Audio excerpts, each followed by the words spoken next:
جانب آپ کی توجہ مبذول کرانا چاہتا ہوں، اور خاص طور پہ آپ کے توسط سے پاکستان کی عوام کو، حکومت سندھ کو، وفاقی حکومت کو، خاص طور پہ جو فیصلہ ساز ادارے ہیں ان کو بھی میں متوجہ کرنا چاہتا ہوں کہ جو کراچی کے ساتھ ایک تسلسل کے ساتھ ایک زیادتی ہو رہی ہے، اس زیادتی میں اضافہ ہی ہو رہا ہے، کم نہیں ہو رہا۔ جو کراچی کے ساتھ گزشتہ 15 برسوں سے، 16 برسوں سے، 18 برسوں سے جو زیادتی روا رکھی جا رہی ہے، وہ اس میں بتدریج اضافہ ہو رہا ہے، اور کراچی رہنے کی نہیں سہنے کی جگہ بن چکی ہے۔ اور کراچی کے لوگ یہ سوال کرنے میں، حق بجانے میں ہیں کہ وسائل یا تو صوبائی حکومت کے ہیں یا وفاقی حکومت کے ہیں، اور مسائل صرف کراچی کے شہریوں کی تقدیر، یعنی اس شہر سے گزشتہ سال سے زیادہ 1000 ارب روپے اس شہر نے اضافی ٹیکس وفاق کو دیا، اور 350 ارب روپے سروسز کی مد میں ٹیکس صوبے کو دیا۔ اسلام آباد صرف 15 ارب روپے سروسز ٹیکس دیتا ہے، اور اسلام آباد کی حالت زار دیکھیں کہ ماشاءاللہ وہاں نہ کسی کا موبائل چلتا ہے، نہ ٹرانسپورٹ کا مسئلہ ہے، نہ سڑکوں پہ پتھارے لگے ہیں، نہ زمینوں پہ قبضے ہیں، نہ پولیس گردی ہے، نہ کوئی اجتماعی قسم کی موبائل مارکیٹوں میں ڈکیتیاں ہو رہی ہیں، نہ کوئی قتل عام ہو رہا ہے۔ 15 ارب روپے دے کر ہمارا وفاق ماشاءاللہ کتنا خوبصورت ہے، جو واقعی فخر کی بات ہے، اور اس کے برخلاف 350 ارب روپے صوبے کو دے کر اور 1000 ارب روپے پچھلے سال سے زیادہ وفاق کو دے کر یہاں پر جینے اور مرنے کی سہولیات ناپید ہو چکی ہیں۔ نہ یہاں پیدا ہونے میں کوئی آسانی ہے، نہ مرنے میں کوئی یہاں پہ سہولت ہے۔ یہاں تو لوگ جی کیسے رہے ہیں شہر کے اندر، یہ تو ایک بہت بڑا معمہ بن چکا ہے کہ پینے کا پانی نہ ہو، سیوریج کے بدترین نظام میں یہاں کے بچے پنپ رہے ہوں، آئین کے آرٹیکل 25 کے تحت اسکولوں میں تباہ حال تعلیمی نظام ہو، تعلیم اور صحت بک رہی ہو، مہنگے داموں بک رہی ہو، انفراسٹرکچر تباہ ہو، ورلڈ بینک کے پیسے کہاں لگ رہے ہیں کسی کو خبر نہیں، اور اسی طریقے سے اس شہر کے اوپر جو بم گر رہے ہیں، چاہے وہ پیٹرول بم کی صورت میں ہو، چاہے وہ بجلی کے بم کی صورت میں ہو، جو کہ پورے پاکستان سے ایک علیحدہ کر کے اس شہر کو آزمایا جاتا ہے اور اس پر عذاب نازل کیا جاتا ہے۔ پورے پاکستان میں کراچی وہ واحد تجربہ گاہ ہے جہاں سے حکومت کی طلب ختم ہی نہیں ہوتی، اور جتنی طلب اس شہر سے سندھ حکومت اور وفاقی حکومت لے رہی ہے، وہ طلب اب ہوس میں بڑھ چکی ہے، اور وہ اتنی ہوس میں اس شہر کو نوچ کر اس شہر کو اجاڑ دیا گیا ہے کہ اب اس شہر میں سکت نہیں ہے۔ عام آدمی کی تو بات چھوڑیں، اس شہر کا سرمایہ دار، تاجر، عام کاروباری دکاندار بیزار ہو چکا ہے کہ قوت خرید لوگوں کی ختم، ٹیکسز میں بے انتہا اضافہ، اور مرے پہ 100 درے، بجلی کے نرخوں کے اوپر ایک تباہی جو کہ صرف اس شہر کو ٹارگٹ کر کے کی گئی۔ گزشتہ روز ایک بہت بڑی کامیابی سندھ اسمبلی میں ہمارے اراکین صوبائی اسمبلی نے حاصل کی، جو پاکستان کی عوام کو، خاص طور پہ کراچی کی عوام کو بتانا بہت ضروری ہے۔ اور اپوزیشن لیڈر علی خورشیدی اور ہمارے ڈپٹی پارلیمانی لیڈر طاہا بھائی، ان کے قیادت میں، ان کے ساتھ ہمارے ایم پی ایز نے ایک ایسی قرارداد، ایک ایسی سازش کو روکنے میں اپنا بھرپور کردار ادا کیا، اور اس سازش کو بے نقاب کرنے میں ہمارے ایم پی عامر صدیقی بھائی نے بہت کلیدی کردار ادا کیا۔ ان کی انفرادی محنت، بر وقت انہوں نے اس نقطے کو اٹھایا جو کراچی پہ ایک بہت بڑا ظلم، ایک بہت بڑا بجلی کا بام گرایا جانے والا تھا، اور گرائے جانے کا خدشہ برقرار ہے۔ میں اس بات کے ساتھ کہ متحدہ قومی موومنٹ کی قیادت اپنے تمام ایم پی ایز کو ان کے فعال کردار ادا کرنے پہ بہت زیادہ خراج تحسین پیش کرتی ہے، اور اس کے ساتھ ساتھ میں یہ ضرور ان تمام ایم پی ایز کے ہمراہ آپ کے سامنے یہ گزارش کرنا چاہتا ہوں، اور عامر بھائی سے مل کے میں یہ کہوں گا کہ وہ خود بتائیں کہ آخر کار اس شہر کے ساتھ ایسا کیا ہونے والا تھا جس کو ہمارے اراکین صوبائی اسمبلی ممکنہ حد تک روکنے میں کامیاب رہے، اور نہ صرف کامیاب رہے بلکہ آگے بھی انہوں نے اپنا ایک لائحہ عمل بنایا ہے جو کہ عدالتوں اور قومی اسمبلی اور سینٹ تک انشاءاللہ تعالیٰ یہ جد و جہد جاری رکھیں گے، اور جب تک کراچی کے شہریوں کے اوپر سے عذاب ختم نہیں ہوتا متحدہ قومی موومنٹ اس کی جان نہیں چھوڑے گی۔ یہاں میں یہ بات بھی کہہ دوں کہ کچھ شوبدہ باز جماعتیں یہاں بینر ضرور لگاتی ہیں، پلوں کے اوپر، مسجدوں کے باہر، سوشل میڈیا پر اپنی تشہیر ضرور کرتے ہیں، لیکن عملی طور پر اگر کوئی کام کر رہا ہے، ایوان میں کر رہا ہے، ایوان سے باہر کر رہا ہے، عدالتوں میں کر رہا ہے، تو وہ متحدہ قومی موومنٹ کے اراکین ہیں، متحدہ قومی موومنٹ کے ذمہ داران ہیں۔ تو دو اہم ترین واقعات ہوئے ہیں، ایک صوبائی اسمبلی اور ایک قومی اسمبلی کی اسٹینڈنگ کمیٹی میں۔ تو میں عامر صدیقی بھائی آپ سے گزارش کروں گا کہ آپ بتائیں کہ وہ کیا ایسا ہولناک منصوبہ تھا جو جس کو آپ روکنے میں کامیاب ہوئے۔ جی بہت شکریہ۔ یہ 18 جولائی کو ایک فیصلہ ایشو ہوتا ہے نیپرا کا، اور جس کے بعد میں نے chairman M Q M Pakistan Khalid Maqbool بھائی کو یہ فیصلہ دکھایا اور ان سے ڈسکشن کی کہ کس طریقے سے کراچی کو اور جو سندھ کا کیپٹل کراچی ہے اس کو ٹارگیٹ کرنے کی منصوبہ بندی کی گئی ہے، کیونکہ کچھ فیکٹریاں مستقل طور پہ جن کے پاس وسائل ہیں وہ اپنا کاروبار، فیکٹری جو سمجھ سکتا ہے جس کے پاس وسائل ہیں وہ فیصل آباد اور لاہور شفٹ کر رہا ہے، اور یہ وہ چیز ہے جو فیصلہ ایشو ہوا ہے، یہ کلیکٹیو پنشمنٹ ہے کہ جو لوگ جہاں پہ کے الیکٹرک نے کنڈے یا ہک لگائے ہوئے ہیں، جہاں پہ ان کے لائن لاسز ہیں، جہاں پہ لوگ بل نہیں بھر رہے، تو کے الیکٹرک 6 سالوں کا ایک کلیم ایک لیٹر ہیڈ پہ فائل کرتا ہے نیپرا کو، ایک خالی لیٹر ہیڈ کے اوپر کہ میرے 76 بلین کی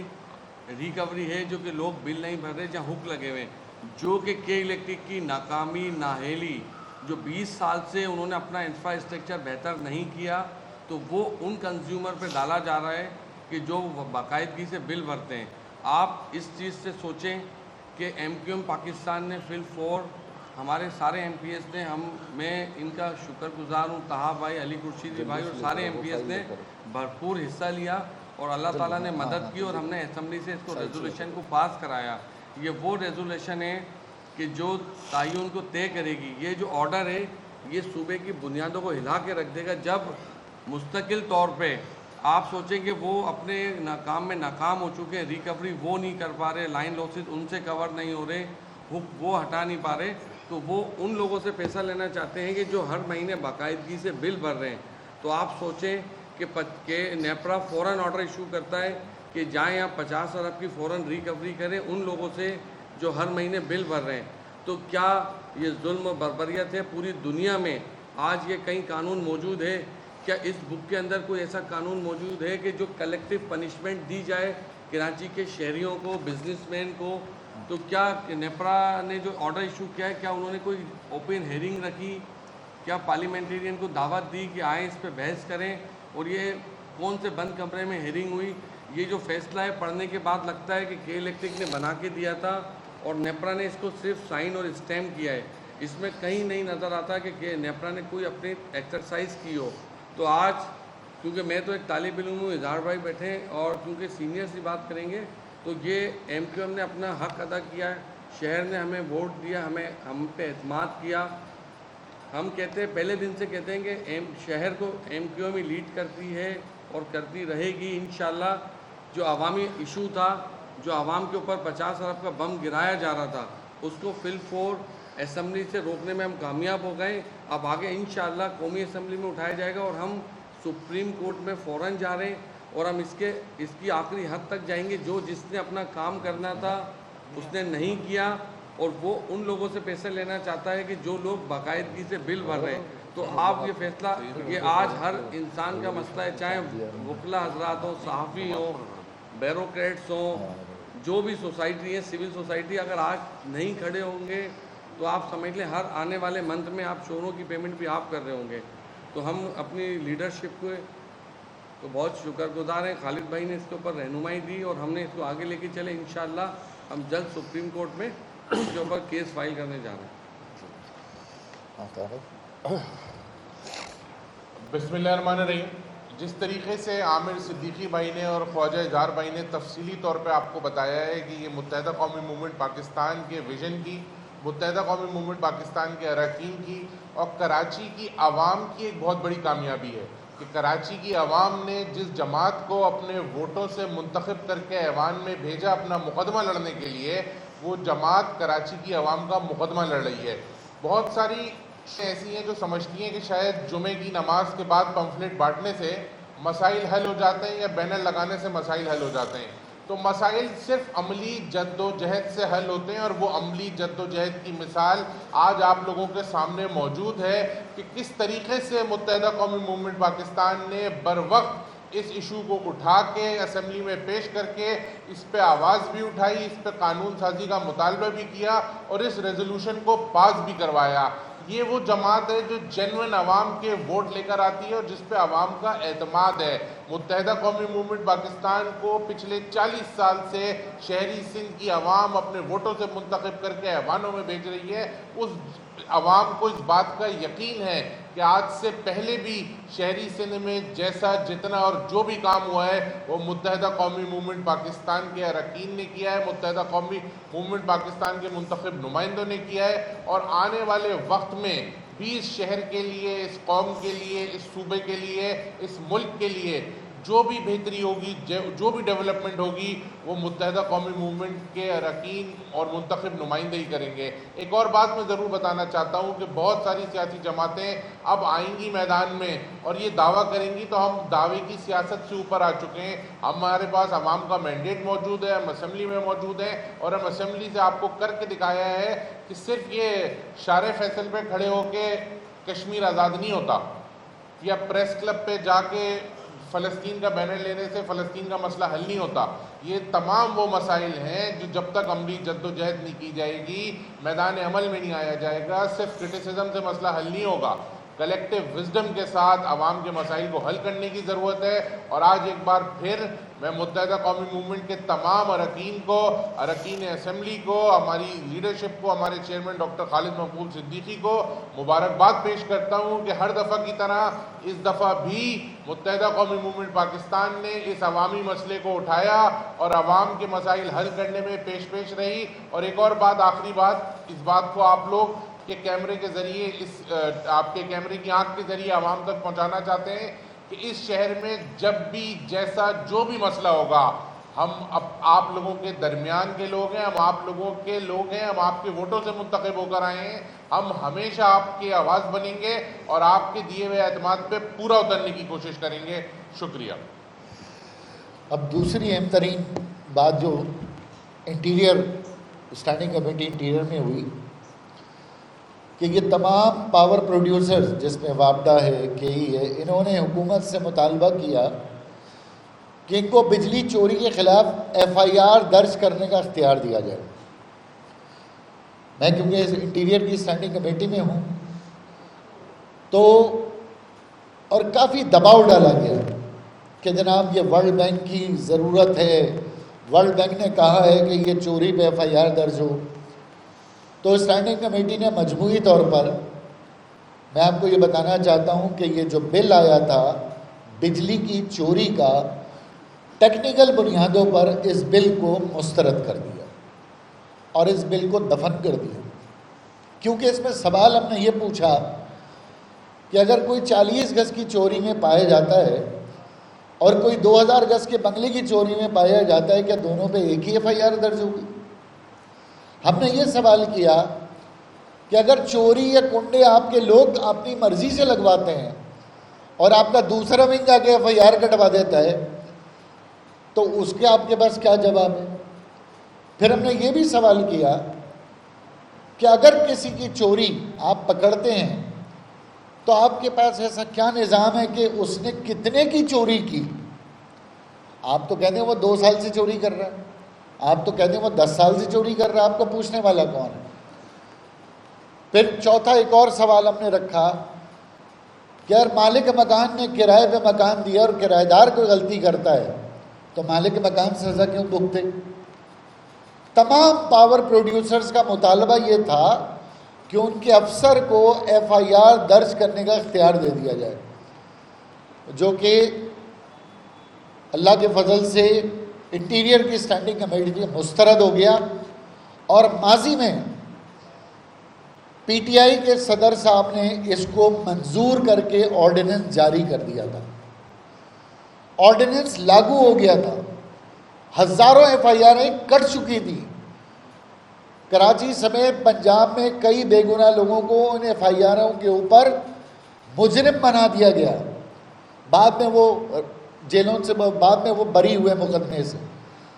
تو بڑے افسوس کی بات ہے کہ ایک آرڈیننس جاری ہوا تھا جس کو ہم نے مکمل طور پر ختم کر دیا۔ دوسری اہم کامیابی آپ کو یہ بتا دی کہ 50 ارب روپے کا بوجھ آپ پہ پڑنے والا تھا پچھلے 7 سال میں، جس کو ناکام بنایا۔ قومی اسمبلی میں 4 تاریخ کو اراکین قومی اسمبلی اس پر بھرپور آواز اٹھائیں گے، اور وزیر اعظم پاکستان اور ڈپٹی وزیر اعظم پاکستان سے ہم یہ پہلے سے یہ متنبع کر رہے ہیں کہ ہمیں اس کا جواب فلور آف دی ہاؤس چاہیے، اور ہمیں ہر حال میں ایجنڈے کے اوپر سب سے پہلے اس بات کا جواب چاہیے۔ ہم آپ کے اتحادی ہیں، لیکن اس کا یہ مطلب نہیں ہے کہ اتحادی ہوتے ہوئے ہم اپنے لوگوں پر ظلم ہوتا ہوا اسے دیکھ سکیں یا خود بھی برداشت کر سکیں۔ ایک طرف پیٹرول میں اضافہ ہو جاتا ہے تو روٹی، کپڑا، مکان اور قبرستان سب کے ریٹ بڑھ جاتے ہیں، لیکن جب پیٹرول کم ہوتا ہے تو مجالے کسی بس والے نے بھی کرایہ کم کیا ہو 2 روپے۔ جہاں اس قرارداد کی بات ہے تو پیپلز پارٹی نے قرارداد کی حمایت ضرور کی ہے، لیکن پیپلز پارٹی بری الذمہ نہیں ہے، آپ چوروں سے ملے ہوئے بھی ہیں، آپ کے الیکٹرک سے ملے ہوئے بھی ہیں۔ ایسا نہیں ہو سکتا کہ آپ الیکٹریسٹی ڈیوٹی میں کروڑوں روپے ہمارے بلوں سے لیں۔ ایسا نہیں ہو سکتا کہ KMC میں میئر صاحب MUCT کے چارجز بھی کے الیکٹرک میں لگا دیں اور ہم سے کروڑوں روپے آپ وصول کر لیں کہ بجلی کے بلوں کے ذریعے آ رہے ہیں۔ ہمارے اوپر تو بجلی کا بل یہ ہے کہ اگر 20,000 کا بل آیا ہے تو اس کے اندر یہ MUCT لگا لیں آپ، اس کے بعد الیکٹریسٹی ڈیوٹی لگا لیں، پھر فکس چارجز لگا لیں، پھر اس کے بعد کوارٹرلی ایڈجسٹمنٹ لگا لیں، فیول کوارٹرلی ایڈجسٹمنٹ لگا لیں، پھر فیول چارجز ایڈجسٹمنٹ فیوچر لگا لیں، سرچارج لگا لیں، ایڈیشنل سرچارج لگا لیں، ٹیکس لگا لیں، ٹی وی لائسنس فی لگا لیں جو کہ مسجدوں سے بھی لینی ہے۔ تو ہمارا تو 20,000 کا بل 32,000 کا آتا ہے، 32,000 کا بل ہمارا 45,000 کا ہو جاتا ہے۔ ہم تو پہلے ہی اتنا ظلم برداشت کر رہے ہیں، تو پیپلز پارٹی سے بھی یہ سنجیدہ کوشش کریں وہ کہ ایک تو یہ MUCT لگا کر آپ کے الیکٹرک کو آپ نے مزید حوصلہ دے دیا کہ تم جتنی مرضی چوری کرو، ہمارے پیسے کر دو پہلے۔ تو جب وہ آپ ان سے پیسے لیں گے تو آپ انہیں آ کے کیسے دکھائیں گے؟ جب منہ کھا رہا ہے تو آنکھ کیسے شرمائی آئے گا؟ آنکھ شرمائے گی نا. آپ تو نہیں غرا سکتے ان کے اوپر. اسی طرح الیکٹریسٹی ڈیوٹی کے بعد میں آپ لے رہے ہیں، سال سے لے رہے ہیں. تو بہرحال اس ملک سے، اس شہر سے انڈسٹریلسٹ جا رہا ہے، دوسرے ملکوں میں جا رہا ہے. ہمارے پاس پرائم منسٹر صاحب کہتے ہیں کہ ڈالر آنا چاہیے، فورن ریمیٹنس آنا چاہیے. جب پیٹرول اتنا مہنگا ہے، بجلی اتنی مہنگی ہے، تو مینوفیکچرنگ سستی کیسے ہوگی؟ ایک عام گھر میں ڈومیسٹک پروڈکٹ بنانے والا کاروباری بھی سستی شے نہیں بنا سکتا. سارا کا سارا یا تو چائنا سے امپورٹ ہوگا یا پھر اسمگل ہو کر آئے گا. لوکل مینوفیکچرنگ تو تباہ ہو رہی ہے، جس کی بڑی وجہ پیٹرول اور بجلی کے بے لگام نرخ ہیں. میں آخر میں یہی گزارش کروں گا کہ بجلی کی کمپنی کے الیکٹرک، ماضی میں کے ای ایس سی، اس سے پہلے اور پتہ نہیں کیا کیا، آج بھی 25 سال پہلے جہاں کھڑی تھی آج بھی وہیں کھڑے ہیں. آج بھی چوری کا رونا ہے، میٹروں کا رونا ہے، لائن لاسز کا رونا ہے، ڈرائیاں نہیں ہیں، فالٹ 6-6 8-8 گھنٹے میں ختم نہیں ہوتے. اور تنخواہیں ماشاءاللہ دیکھیں ہم ان لوگوں کی، مراعات دیکھیں ان کی، عیاشیاں دیکھیں ان کی، ان کے شاہانہ اخراجات دیکھیں، اور اوپر سے چوری، اوپر سے سینہ زوری. منتخب نمائندوں کی شکایات کو نہیں سنا جاتا. تو آج بھی کے الیکٹرک کی پرفارمنس 25 سال پہلے جس طرح تھی اسی طرح ہے. تو یہ تو بہت بڑا سوال ہے کہ آخر کار 25 سال گزر گئے، اتنے سی اوز بدل گئے، اس کے بعد بھی حالت کیوں نہیں بہتر ہوئی؟ تو کہیں نہ کہیں اس میں کوئی نہ کوئی ملا ہوا ہے. جس طرح صوبے میں بتایا نا میں نے آپ کو ملے میں، تو کہیں وفاق میں بھی ملا ہوا ہے، اور بھی پتہ نہیں کون کون ملا ہوا ہے. تو بہرحال کراچی کے لوگوں کو کے الیکٹرک کے ظلم سے نجات دلانے کے لیے وزیر اعظم پاکستان اور وزیر اعلیٰ سندھ اپنا کردار ادا کریں. اور ایک بار پھر آخر میں یہ 2 اہم ترین کامیابیاں تھیں. ایک صوبائی اسمبلی سے آپ کو ملی، ایک انٹیریئر قومی اسمبلی سے آپ کو ملی، جو کہ آپ کے سامنے رکھنا ضروری تھا. بہت بہت شکریہ.